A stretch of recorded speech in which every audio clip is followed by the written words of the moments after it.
नमस्कार, मैं संजय शर्मा। आप देख रहे हैं 4 PM news network. State bank की फटकार के बाद अब भारतीय जनता पार्टी के नेताओं की धड़कनें बढ़ने लगी हैं। किसने वो बॉन्ड खरीदे, कौन-कौन बड़े लोग हैं, इसको लेके चर्चाओं के बाजार गर्म है। कांग्रेस ने तो पहले ही आरोप लगा दिया, साहब इसमें से लिस्ट में बहुत सारे ऐसे लोग हैं जिनके घर ईडी, इनकम टैक्स, सीबीआई गई। कहा कि साहब के दरबार में आ जाओ, बच जाओगे वरना तुम्हारा काम हो जाएगा। साहब का दरबार मतलब बॉस का दरबार। बॉस के दरबार में आ जाओ, बच जाओगे। और जो नहीं गया, उसकी यहाँ कार्रवाई जारी रही, और जो गया, इलेक्टोरल बॉन्ड खरीदा, वो भारतीय जनता पार्टी की वॉशिंग मशीन में जाके और साफ होके निकल आया। अब आप सोचिए कि कांग्रेस का आरोप ये भी है कि इसमें जो हजारों करोड़ रुपए का चंदा दिया गया, उसमें काफी शेल कंपनी है। शेल कंपनी मतलब चोरी का पैसा, ब्लैक व्हाइट, व्हाइट ब्लैक, ये सब किया गया। ना खाऊंगा ना खाने दूंगा, ये दावा मैंने नहीं किया था, प्रधानमंत्री जी ने किया था। और प्रधानमंत्री जी पूरी ताकत के साथ खड़े रहे कि देश को पता ना चले कि ये बॉन्ड खरीदे किसने थे, कौन था पीछे। लेकिन सुप्रीम कोर्ट नहीं माना। चंद्रचूड़ ने साबित कर दिया कि शेर वो ही हैं, असली में मात वही देंगे। और इसके साथ लोगों की उम्मीदें और जग गई कि क्या सुप्रीम कोर्ट अब ईवीएम को हटाने की बात भी कर देगा। सुप्रीम कोर्ट और आगे बढ़ जाएगा। अगर ये घोटाला साबित हुआ, ये सामने आया कि यार ये तो आदमी वो था जिसके अगर ईडी का नोटिस गया था, तो क्या सुप्रीम कोर्ट इस बात की जांच कराएगा कि पहले नोटिस क्यों गया और चंदा देने के बाद, बॉन्ड खरीदने के बाद नोटिस क्यों नहीं गया। ऐसे तमाम सवाल हैं जो देश की राजनीति में बहुत चर्चा का विषय बने हुए हैं। आनंद फानन में उसके बाद में बड़ी मजेदार मजेदार बातें हुई। जिस समय ये इलेक्टोरल बॉन्ड की खबर आई, उस समय होना ही चाहिए था, देश के चैनलों पे बात होनी चाहिए थी। अचानक 4:30 बजे खबर चलने लगी कि प्रधानमंत्री जी 5:30 बजे देश को संबोधित करेंगे। मैं आज तक देख रहा था, चित्रा त्रिपाठी जी एंकर 3-4 लोगों के साथ बैठ गई और बातचीत शुरू कर दी, डिबेट। उस समय वो बयान कर रहे थे कि भई अब प्रधानमंत्री जी पेट्रोल डीजल सस्ता कर देंगे, महिलाओं के लिए कर देंगे, तमाम बातें आ रही थी। 1 घंटे प्रोग्राम चलता रहा। अरविंद केजरीवाल ने बताया, मेरे कुछ इलेक्ट्रॉनिक मीडिया के दोस्तों ने बताया कि अगर कोई हेडलाइंस इन चैनलों पर सरकार के खिलाफ चले जाए, तो प्रधानमंत्री कार्यालय में तैनात ताकतवर अफसर हरेन जोशी फोन करके हड़का देते हैं कि ये लाइन कैसी चली गई, हेडलाइन हटाओ। 1 घंटे तक प्रोग्राम चलता रहा कि प्रधानमंत्री जी राष्ट्र को संबोधित करेंगे, और उनको संबोधित करना नहीं था। 1 घंटे तक पीएमओ देखता रहा कि इस पे डिबेट हो रही है कि कुछ ही मिनटों बाद प्रधानमंत्री बोलने वाले हैं, कुछ ही मिनटों बाद संबोधित करने वाले हैं, लेकिन प्रधानमंत्री को बोलना नहीं था। तो 1 घंटे तक किसी ने नहीं कहा इन चैनलों को कि भाई तुम्हारे पास खबर कहां से आ गई, प्रधानमंत्री का कोई कार्यक्रम नहीं है। 1 घंटे तक खबर इसलिए दिखाई गई जिससे चैनलों पर स्टेट बैंक के सुप्रीम कोर्ट की कहानियां, कोई बात होना जिक्र ना हो। उसके 1 घंटे बाद खबर आ गई, सीए लागू कर दिया गया। यानी किसी भी कीमत पर यह बात सामने ना आए कि सुप्रीम कोर्ट ने कहा कि इलेक्टोरल बॉन्ड के मामले में स्टेट बैंक की फटकार लगाई। समझ गए ना आप खेल, मीडिया का खेल समझ गए ना आप कि खेल क्या है। अखबारों में देखिएगा, किस अखबार के पहले पन्ने की लीड बनी है कि सुप्रीम कोर्ट ने कहा कि ये मनमार्जी नहीं चलेगी, नाम बताओ। ऐसे तमाम बड़े सवाल हैं राजनीति से जुड़े हुए, जो मैंने अभय दुबे जी से पूछे हैं।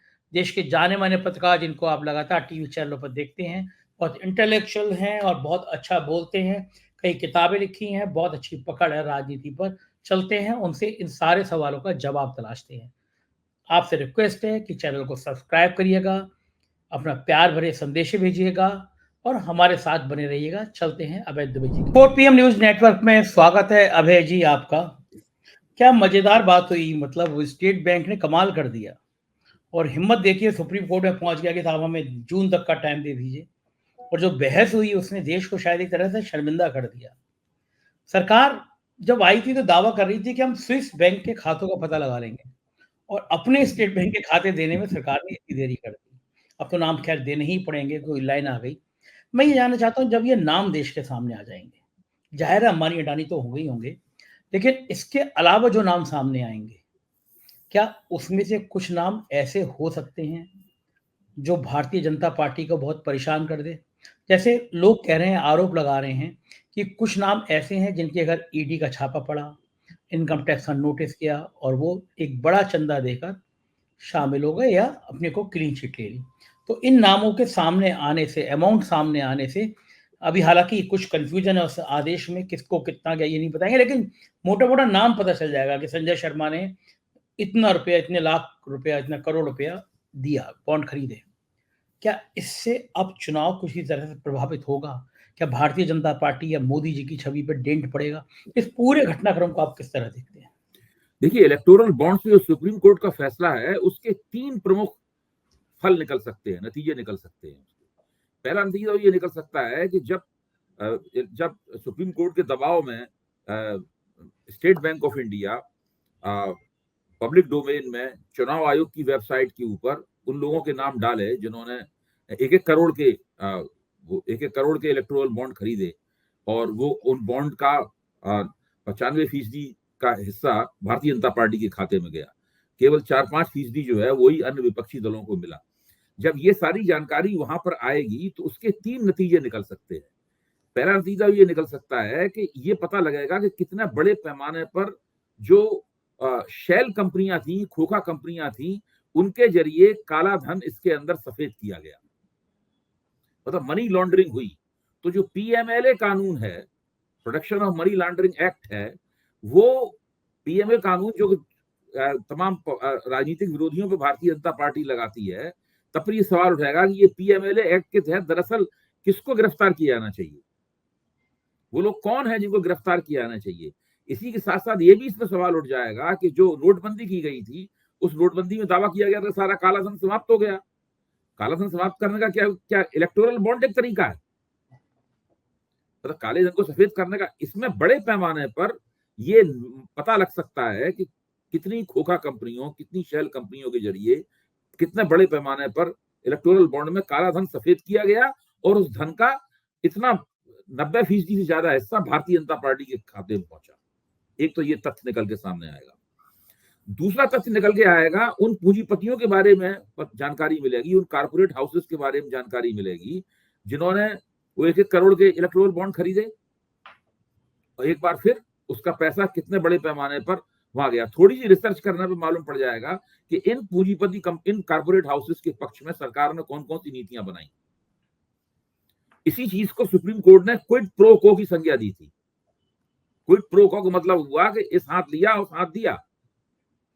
तो इससे क्विड प्रो को का फैक्चुअली, तथ्यगत रूप से प्रमाणित किया जा सकता है। उस वक्त अभी तक केवल आरोप लगाए जाते थे, जिनके बारे में कहा था भाई राजनीतिक विरोधी आरोप लगाते हैं, सबूत लाओ। इससे सबूत मिल सकता है क्विड प्रो को, भाई आपने अदानी से इतना पैसा लिया, अंबानी से इतना पैसा लिया, टाटा से इतना पैसा लिया, जिससे भी आपने पैसा लिया। तीसरा तथ्य वो है कि जिन लोगों पर ईडी के नोटिस थे, इनकम टैक्स में जो फंसे हुए थे, जिनके खिलाफ सीबीआई काम कर रही थी, उन लोगों ने किस तरीके से सरकार को चंदा देकर अपने आप को इन लोगों की जकड़ से निकाल लिया। यानी वो वॉशिंग मशीन वाला मामला है कि भारतीय जनता पार्टी के पास वो साबुन कभी खत्म नहीं होता, कभी वो नेताओं को धोती है और कभी इस तरह की कंपनियों को धोती है। उसे बस चंदा चाहिए, उसी चंदे से वॉशिंग पाउडर खरीदा जाता है। तो ये 3 मुख्य नतीजे उससे निकल के आएंगे। इन अंदेशों से सरकार डरी हुई है काफी, इसीलिए सरकार ऐसा कर रही है। क्योंकि स्टेट बैंक ऑफ इंडिया पूरी तरह सरकार के हाथ में है, एक सरकारी बैंक है स्टेट बैंक ऑफ इंडिया, इसलिए वो स्टेट बैंक ऑफ इंडिया से जो चाहे वो करवा रही है। और उसके बड़े अफसरों को मन मार के भी, ऐसा थोड़ी ना स्टेट बैंक के बड़े बड़े अफसर ये अपने मन से ही तमाम सुप्रीम कोर्ट में खुश होकर जा रहे हैं। उनको पता है कि अगर कंटेम्प्ट कोर्ट में नप गए तो सरकार थोड़ा नपेगी, वो नपेंगे कंटेम्प्ट ऑफ कोर्ट में। तो स्टेट बैंक ऑफ इंडिया के बड़े बड़े अफसरों को जो है ना उसमें करना पड़ रहा है, क्योंकि सरकार का आदेश है, वरना उनका जो बैंकिंग में कैरियर है वो खतरे में पड़ जाएगा। अच्छा, मुझे बताइए कि अगर ये बात सामने आ गई कि बड़े पैमाने पे इस तरह के लोग थे जिनके घर ईडी जा रही थी, जिनके घर सीबीआई जा रही थी, जिनके घर इनकम टैक्स जा रहे थे, और उन्होंने पैसा दिया, डोनेट किया, बॉन्ड खरीदे, और उसके बाद ईडी सीबीआई ने, इनकम टैक्स ने उनके यहाँ जाना बंद कर दिया, रोक दिया। तो क्या सुप्रीम कोर्ट में एक नई रिट होगी कि अब इस बात की जांच कौन करेगा कि ये पहले नोटिस गए, इलेक्टोरल बॉन्ड खरीदे गए, और नोटिस और ईडी सीबीआई बंद हो गई?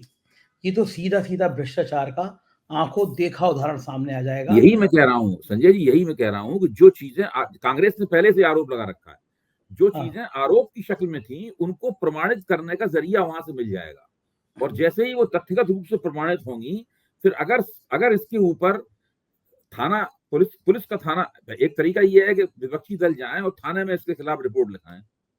जो पुलिस का एंटी करप्शन ब्यूरो होता है, एंटी करप्शन ब्यूरो भी एक थाना ही है ना। एंटी हाँ, करप्शन ठीक ब्यूरो बात। क्या है? पुलिस स्टेशन है।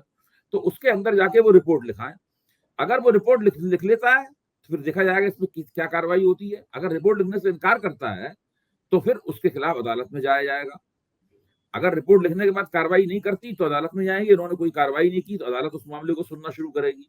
तब फिर, और ये काम बहुत जल्दी जल्दी होना चाहिए। अगर आप इसे चुनाव प्रक्रिया पर असर डालते हुए देखना चाहते हैं, अगर आप चाहते हैं कि चीज वोटरों तक पहुंचे और वोटर अपने मतदान प्राथमिकताओं पर, अपनी वोटिंग करने की प्रायोरिटीज पे फिर से गौर करना शुरू करें, मतलब देखिए, वो कौन वोटर होंगे जो इन ऐसी बातों को सुन के सोचेंगे कि हम किसको वोट दें किसको ना दें। जो वोटर बीजेपी के कट्टर समर्थक है वो नहीं सोचेंगे, कितना भी आप उनके खिलाफ कर लीजिए, हाँ, कितने भी नेचुरली। सबूत निकाल लाइए। जो वोटर पहले से ही बीजेपी के खिलाफ है वो और मजबूती से उसके खिलाफ हो जाएंगे। लेकिन इन दोनों के बीच में एक वोटर होता है जो 15 से 25% के बीच में होता है। बहुत होता है वो। हाँ, इसकी संख्या बढ़ती जा रही है। ये अच्छा। अगर इसके दिमाग में अगर ये संदेह पैदा हो गया कि ये सरकार भ्रष्ट है, इस सरकार ने काले धन को सफेद करने का एक लीगल जरिया प्रदान किया, ये चीजें अगर उसके दिमाग, ये इसने कारपोरेट घरानों को फायदा पहुंचाने के लिए फायदा पहुंचाया और बदले में इलेक्टोरल बॉन्ड लिए, तो ये जो होता है, अब देखिए ना कि आप किसी संस्थान है इलेक्टोरल बॉन्ड खरीदे, जैसे मैं आज जाता हूँ स्टेट बैंक में, अब तो इलेक्टोरल बॉन्ड रहे नहीं, उनको तो खारिज कर दिया गया, लेकिन जब थे तो क्या था, उसकी एक विंडो होती थी, छोटी सी टाइम की विंडो होती थी, उसी टाइम में वो बिकते थे और केवल एक ही जगह बिकते थे, दिल्ली में।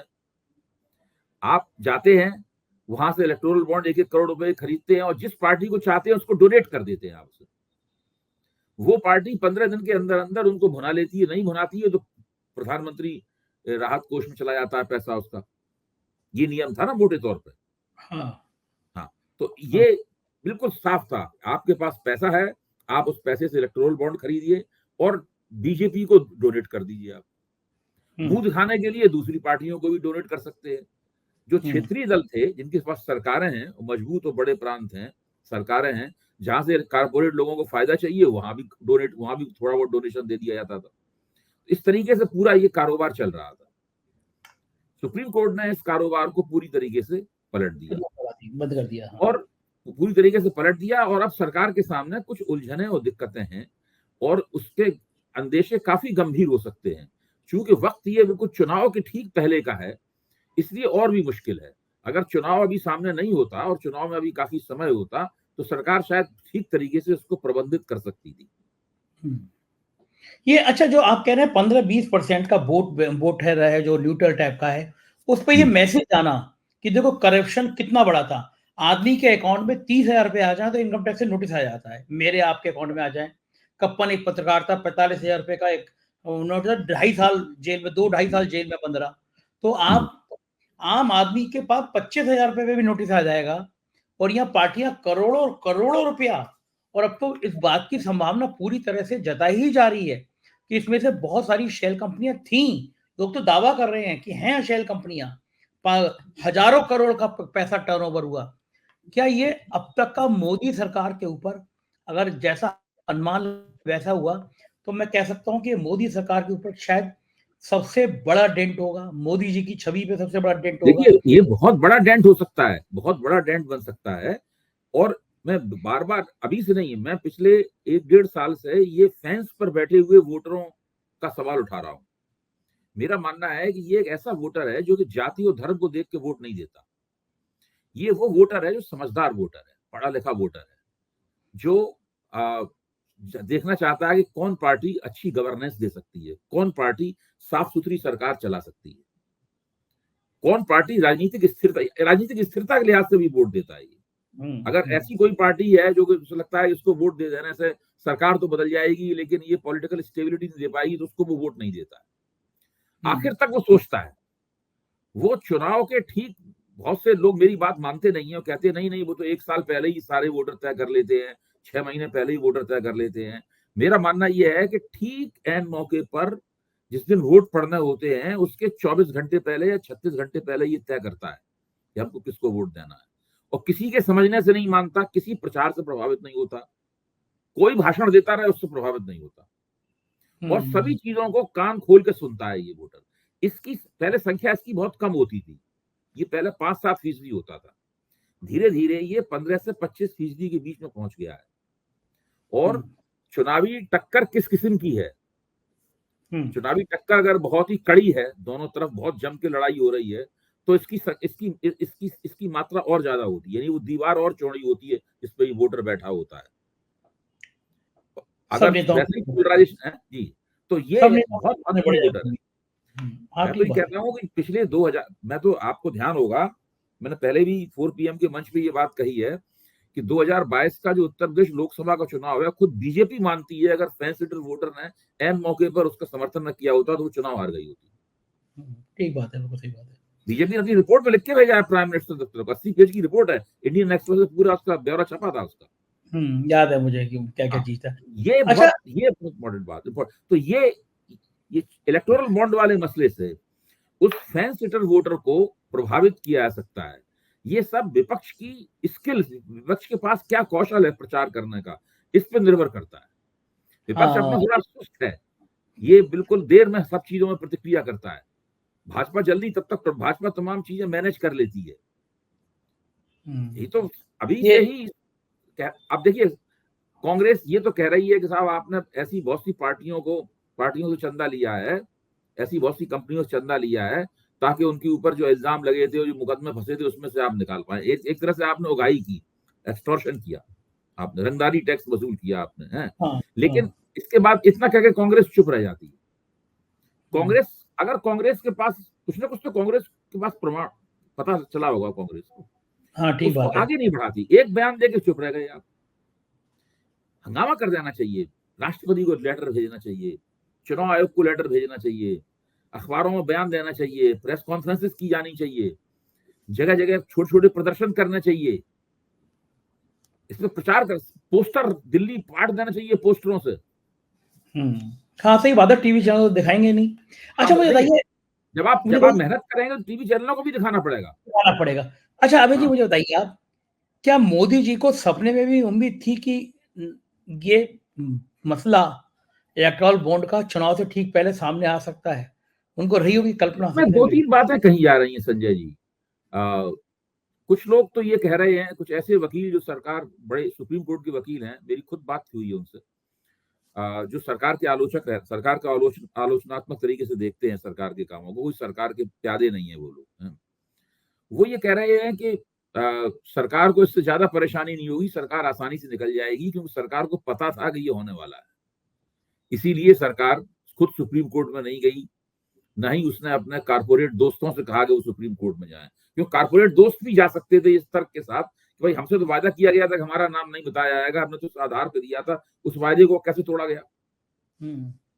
इसलिए सुप्रीम कोर्ट अब फैसले में पुनर्विचार करे या इसको लेट करे, कुछ मतलब इस तरह की बात। लेकिन सर ऐसा नहीं किया गया, सरकार खुद भी नहीं गई, उसके सरकार के वकील जो होते हैं, सॉलिसिटर जनरल वगैरह, वो भी नहीं गए। ये काम ये स्टेट बैंक से करवा रहे हैं, जबकि स्टेट बैंक की इसमें कोई वैसी भूमिका नहीं है।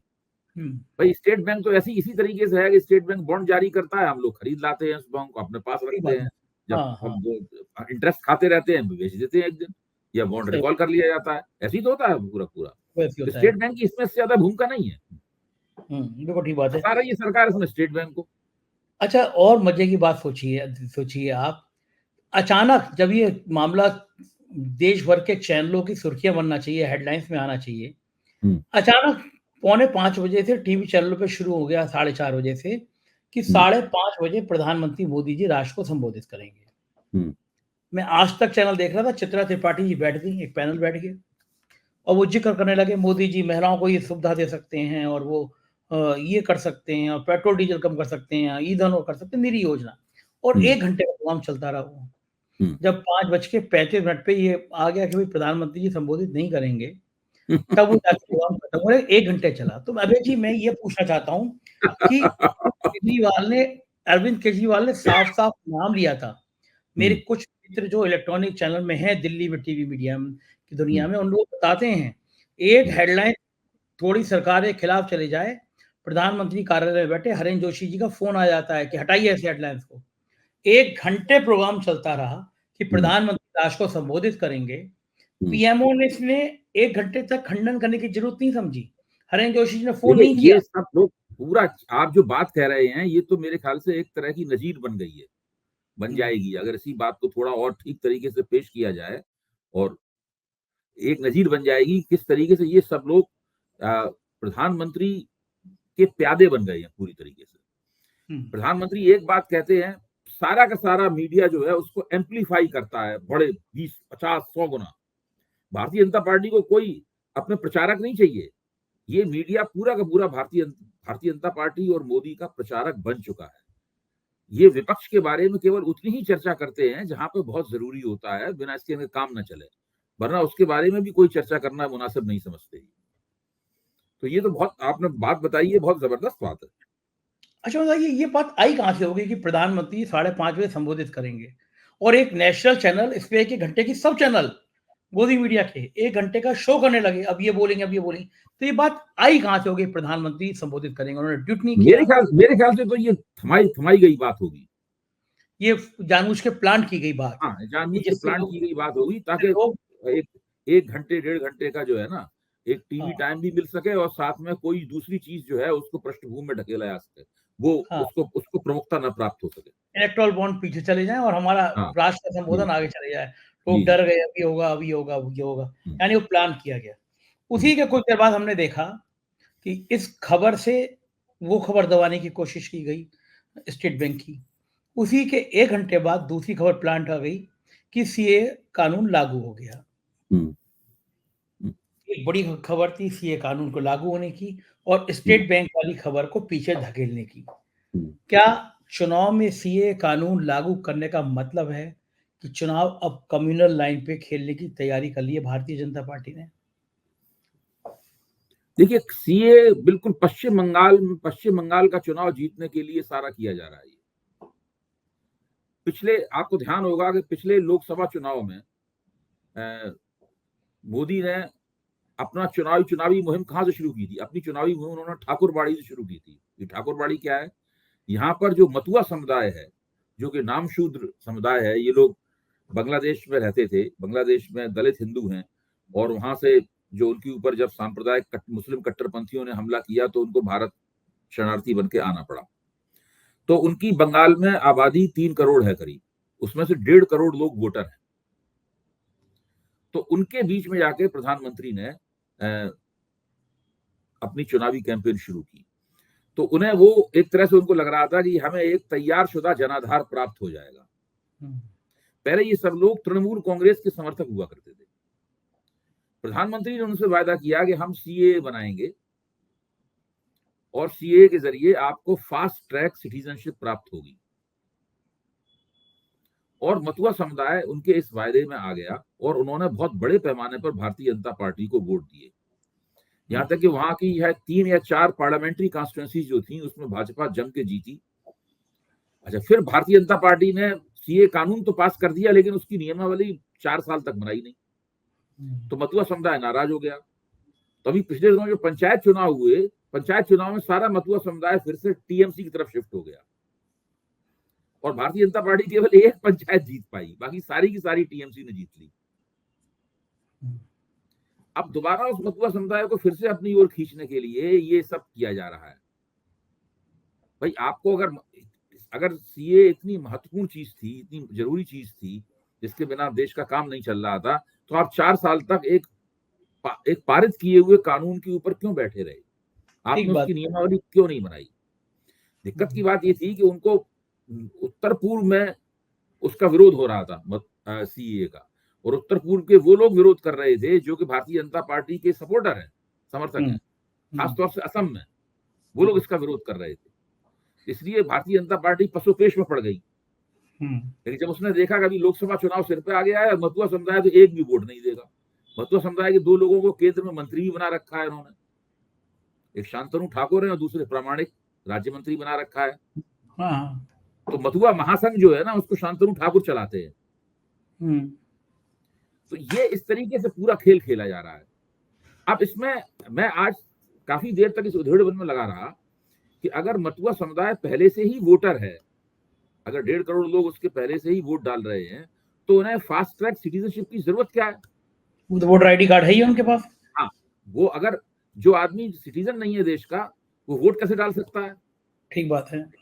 स्थिति यह है कि दरअसल उनको वोट डालने के लिए, मतदाता बनने के लिए सीए की आवश्यकता नहीं है। सीए की हाँ। आवश्यकता, सीए भारतीय जनता पार्टी उनको ये आश्वासन देती है कि आपको एक ऐसा आइडेंटिटी कार्ड मिलेगा जिसमें आपका रिलीजन जो है हिंदू लिखा होगा।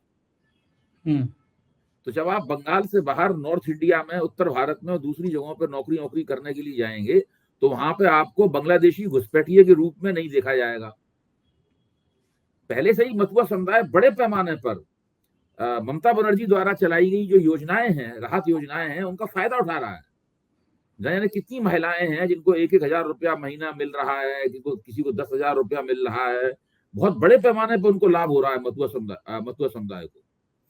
तो अब ये एक, अब मतुआ समुदाय पूरा जो है वो अब इस दुविधा में फंस गया है कि वो ममता बनर्जी का समर्थन करे या देर से सीए लागू करने वाली भारतीय जनता पार्टी का समर्थन करे। क्योंकि तो उसके सामने स्पष्ट हो गया कि भारतीय जनता पार्टी ने उनके वोट पाने के लिए ये किया है।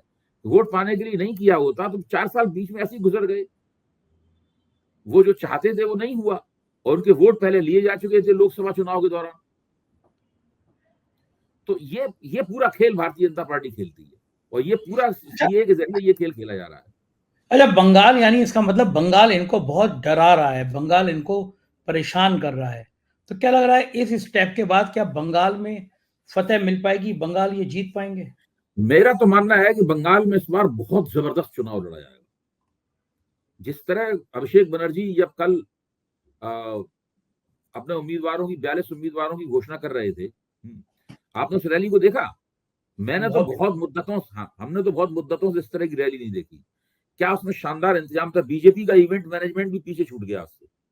आप देखिए बीच में वो ऐसी वो रास्ते बने हुए थे, उनके ऊपर ममता बनर्जी और वो सारे उम्मीदवार और दूसरे नेता घूम घूम के लोगों का अभिवादन कर रहे थे। बहुत ही जबरदस्त, और जिस तरह से वो कर रहे थे तो वो, और बहुत बड़े पैमाने पर अभिषेक बनर्जी, वो करीब आधे से ज्यादा उम्मीदवार उन्होंने बदल दिए हैं और नए युवा लोगों को वो लोग लेके आए हैं।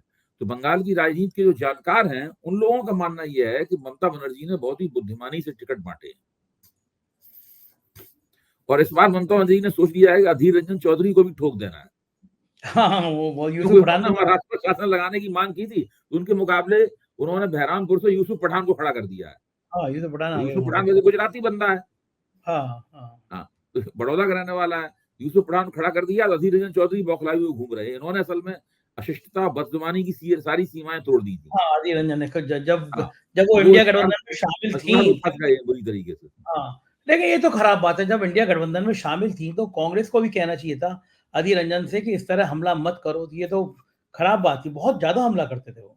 नहीं, वो तो ये मांग तक कर रहे भाई, जो पार्टी आपके गठबंधन में शामिल है, जिससे आप अलायंस करना चाहते हैं, आप कह रहे हैं राष्ट्रपति शासन लगा दो। हाँ, लेकिन वो जो है शायद इसीलिए ममता बनर्जी बहुत नाराज होंगी, इसीलिए यूसुफ बहुत पठान नाराज उतारे। है। इलेक्शन इसको तो आज इस बार छोड़ेंगे नहीं अधीर रंजन को। इलेक्शन फंस गया। तो आपको लग रहा है जो सीटें जीती थी भारतीय जनता पार्टी ने पिछली बार, पिछली बार वो भारतीय जनता पार्टी ने 18 सीटें वहां जीती थी। हम्म, 18 सीटों में से 4 सीटें तो ऐसी थी जो शायद मथुआ समुदाय के समर्थन से जीती गई थी, क्योंकि 2 निर्वाचन क्षेत्रों में तो 40% से ज्यादा मथुआ वोट है, वहां जीती गई थी। तो एक तो देखा जाएगा कि ये देखना पड़ेगा कि मथुआ वोट इस बार किधर झुकते हैं। एक तो मुद्दा ये है। दूसरे, मैं ये मानता हूं कि वहां इन लोगों ने कांग्रेस के साथ समझौता नहीं किया है, तो ये रणनीतिक रूप से उचित है। अच्छा, विपक्ष क्योंकि वोट। हाँ, करीबन 14 साल हो गए हैं ममता बनर्जी को हुकूमत करते करते बंगाल पे, और इसमें हर पार्टी के खिलाफ कुछ ना कुछ एंटी इनकम्बेंसी जमा हो जाती है। तो जो एंटी इनकम्बेंसी वाला वोट है, अगर कांग्रेस साथ ही समझौता कर लेते तो वो काफी भारतीय जनता पार्टी के ध्रुव पे चला जाता। अब एंटी इनकम्बेंसी का वोट जो है वो 2-3 जगह बटेगा। कुछ सीपीएम ले जाएगी, कुछ कांग्रेस ले जाएगी, भाजपा में भी ज्यादा जाएगा बड़े पैमाने पर, लेकिन वो थोड़ा बिखरेगा उससे एंटी इनकम्बेंसी का वोट। और दूसरे, उन्होंने वो जो भ्रम की स्थिति थी उसको समाप्त कर दिया एक झटके में। 42 उम्मीदवार हमने खड़े कर दिए, अब तुम हाय तौबा मचाते रहो, कुछ भी कहते कहलाते रहो, कुछ नहीं। हम लोग अपना काम तैयारी अपनी शुरू कर देंगे। अभी तो चुनाव की घोषणा भी नहीं हुई है, उनके 42 के 42 उम्मीदवार तय हो गए। अब कांग्रेस की हालत देखिए, कांग्रेस तो जहां पर गठजोड़ कर सकती है वहां राहुल गांधी को पास फुर्सत ही नहीं है वहां पर दिमाग लगाने की। अब महाराष्ट्र में जो समस्याएं हैं, महाराष्ट्र में दोनों ही गठजोड़, चाहे महायुति हो चाहे महाविकास अघाड़ी हो, दोनों ही गठजोड़ की समस्याओं का, तालमेल की समस्याओं का सामना कर रहे हैं। लेकिन जो कांग्रेस को जब राहुल गांधी बस पूछी जाती कोई बात तो कहते हैं, अब उन्होंने खबर भिजवाई है महाराष्ट्र में कि 17 तारीख को मैं आऊंगा बंबई, रैली करेंगे, रैली करूंगा और उसके बाद तय करूंगा। ये तो 17 तक सब मामला उसी तरीके से महाराष्ट्र में लटका रहेगा। तो जिस पार्टी का आला कमान इस तरीके का रवैया रखता हो, उसका बहुत ज्यादा कोई भविष्य उज्जवल मुझे नहीं दिखाई पड़ता। केरल ने और बंगाल ने तो कह भी दिया कि हम सीए लागू नहीं करेंगे, होने नहीं देंगे हम अपने यहाँ। हाँ नहीं, वो तो राज्य सरकार की सहमति जरूरी भी है, लेकिन राज्य सरकार बहुत देर तक उसको लागू करने से पीछे नहीं रह सकती, है कि नहीं? क्योंकि हमेशा ही ये नियम है, जब किसी भी कानून के ऊपर कोई विवाद होता है तो उसमें केंद्र सरकार की ही चलती है बाद में। हाँ, दखल के अगर मान सरकार लो का। किसी कानून, दोनों के बीच में मतभेद होते हैं तो केंद्र सरकार की मानी जाएगी, क्योंकि अगर ऐसा नहीं किया जाएगा तो उससे राष्ट्रीय एकता और अखंडता के खतरे में पड़ जाने का अंदेशा रहता है। तो इस तरह का नियम है, तो उसमें राज्य सरकार प्रोटेस्ट कर सकती है, देर कर सकती है, लेकिन ये कहना कि हम बिल्कुल किसी कीमत तो लागू ही नहीं, कभी नहीं होने देगी, ये बहुत दिनों तक मुश्किल है। तो बड़ी बात। बहुत बहुत शुक्रिया अभय जी, बहुत सारी बातें करी और राजनीति को विस्तार से समझाया। धन्यवाद, आभार आपका। तो ये तो अभय दुबे जी जो बता रहे थे कि आखिर पूरी राजनीति में खेल क्या है, दाल में नमक है या नमक में ही दाल हो मिल गई है। जाहिर है ये इतना ब्लैक एंड व्हाइट है। सुधीर चौधरी जी कुछ और बोलते रहेंगे, अंजना ओम कश्यप और बहलाती रहेंगी, रूप को लेकर चिल्लाती रहेंगी मोदी मोदी, लेकिन जनता है ना, ये सब समझती है। आपकी राय का मुझे इंतजार रहेगा, बताइएगा जरूर। शुक्रिया, थैंक यू।